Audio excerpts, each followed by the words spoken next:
বাচ্চা প্রতিবন্ধী, অসুস্থ। জন্ম 3 দিন পর থেকে আইসিইউতে ছিল। তো অর্ধেক চিকিৎসায় নামাই নিয়ে আসি, এরপর থেকে আর চিকিৎসা দিতে পারি না টাকার জন্য। কথা বলতে পারে না, ডাকলে থাকায় না।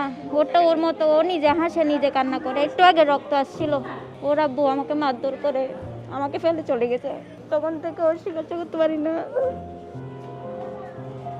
এখন এরকম আছে, নেশা করে যেরকম আমাকে মারধর করে, এই জন্য আমি যাই না ওর কাছে। আমার কেউ না, আমি একা। আগে আমি বাসা বাড়িতে রোগী সেবা দিতাম, ওর জন্য এখন কেউ রাখে না। এখন অসুস্থ যা বলতেছে, তোমার থেকে তো একটা রোগী। ডাইরেক্ট ও গার মানে ও ফুড়া শুয়ে থাকে, কিছু করতে পারে না, বসতে পারে না। এখনো ঘাড়টা শক্ত হয়নি।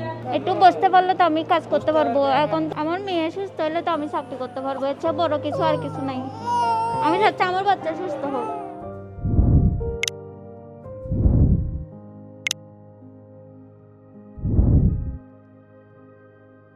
ওর জন্য একটা ডিভাইস দিছে, চেয়ারের মতো। ওর থেরাপি দেওয়ার জন্য একটা বলের মতো দিছে। কাঠটা সোজা হওয়ার জন্য দিছে আর কি।